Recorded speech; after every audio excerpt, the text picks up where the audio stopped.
হরে কৃষ্ণ। জয় রাধা মাধব, জয় শ্রীকৃষ্ণ। নমস্কার সকল দর্শক ও শ্রোতা বন্ধুদের আমার চ্যানেলের পক্ষ থেকে সকলকে স্বাগত জানাই। আশা করছি গোবিন্দের আশীর্বাদে আপনারা সকলেই ভালো আছেন, আমিও বেশ ভালো আছি। বন্ধুরা, আজকের আলোচনার বিষয় হলো মাঘী পূর্ণিমার বা মাঘ পূর্ণিমার ব্রতকথা ও তার মাহাত্ম্য। বন্ধুরা, আজকের দিনে অবশ্যই একটিবার হলেও এই মাঘী পূর্ণিমার ব্রতকথা শ্রবণ করুন। যদি সম্ভব হয় তাহলে পাঠ করুন, আর যদি সম্ভব না হয় তাহলে অবশ্যই একটিবার এই মাঘী পূর্ণিমার দিন এই ব্রতকথা শ্রবণ করুন। হিন্দু শাস্ত্রে মাঘ পূর্ণিমা বা মাঘী পূর্ণিমা তিথির আলাদাই এক মাহাত্ম্য রয়েছে। বছরের শ্রেষ্ঠতম পূর্ণিমা হলো এই মাঘী পূর্ণিমা। এই পূর্ণিমা তিথিতে বিশেষ ব্রহ্ম মুহূর্তে শ্রী হরি বিষ্ণুর নাম জপ করতে করতে অনেকেই গঙ্গা স্নান করেন, আর স্নানের পর অনেকেই দান ধ্যান করে থাকেন। আর এই পূর্ণিমা তিথি অত্যন্ত শুভ কাজ বলে মনে করা হয়। এবছর 144 বছর পর মহাকুম্ভের পূর্ণতিথির মাঝে পড়েছে এই মাঘ পূর্ণিমা।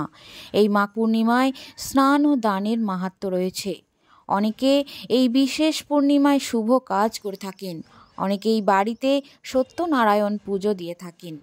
বন্ধুরা, এই নিয়ে আমি ভিডিও এমনি পোস্ট করেছি, তোমরা চাইলে সেখান থেকে গিয়ে দেখে নিতে পারো। কখন শুভ তিথি কখন পড়ছে সমস্ত বৃত্তান্ত আমি অন্য ভিডিওতে দিয়েছি। বন্ধুরা, এবছর অর্থাৎ 2025-এ মাঘী পূর্ণিমা তিথি পালিত হচ্ছে 11ই ফেব্রুয়ারি অর্থাৎ বুধবার, আগামীকাল পালিত হচ্ছে।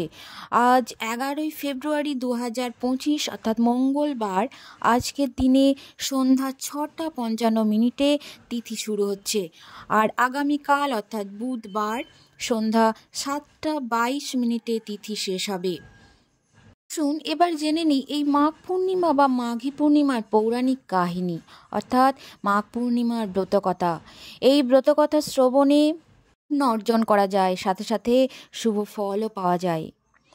কান্তিকা নগরে ধনেশ্বর নামক এক ব্রাহ্মণ থাকত।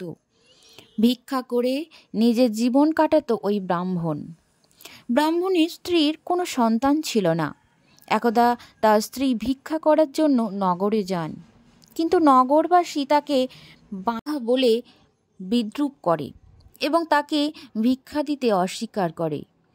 এই ঘটনার পর দুঃখী ব্রাহ্মণ কারোর পরামর্শে 16 দিন ধরে দেবী কালীর পূজা করেছিল। এরপর ব্রাহ্মণ এবং ব্রাহ্মণী দুজনেই 16 দিন ধরে নিয়ম মেনে দেবী কালীর পূজা করেছিলেন।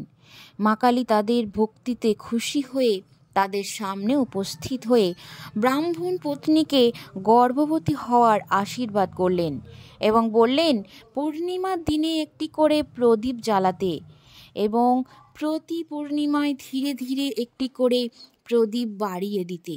কমপক্ষে 32টি প্রদীপ জ্বালানো এবং পূর্ণিমার উপবাস পালন করতে হবে।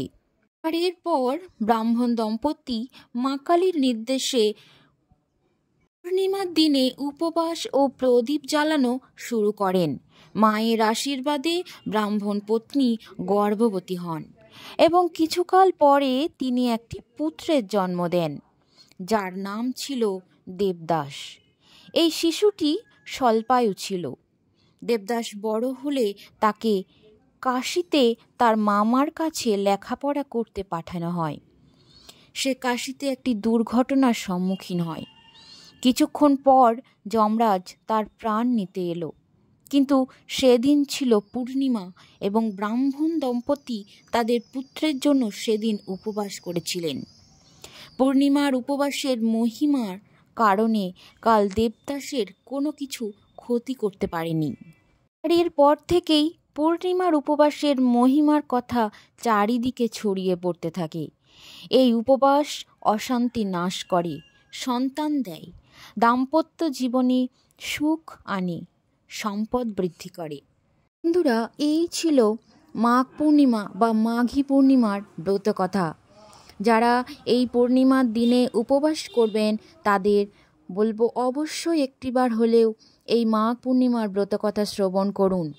এই মাঘ পূর্ণিমার ব্রতকথা শ্রবণ ছাড়া শ্রী বিষ্ণু এবং মাতা লক্ষ্মীর পূজা অসম্পূর্ণ থেকে যাবে। এই দিনে উপবাস রাখুন এবং অবশ্যই একটিবার পাঠ করুন। বন্ধুরা, এই ছিল আজকের ভিডিওটি। আশা করছি আপনাদের উপকৃত করতে পেরেছি। আজ এই পর্যন্তই সমাপ্ত করছি। ভালো থাকবেন সকলেই। রাধা মাধবের আশীর্বাদ সকলের উপর বর্ষিত হোক। ধন্যবাদ সকলকে। আবারও দেখা হচ্ছে আপনাদের সাথে পরবর্তী কোনো ভিডিও নিয়ে। আপনারা আপনাদের পরিবারের খেয়াল রাখবেন। ভালো থাকবেন সকলে। হরে কৃষ্ণ, রাধে রাধে, জয় মা লক্ষ্মী।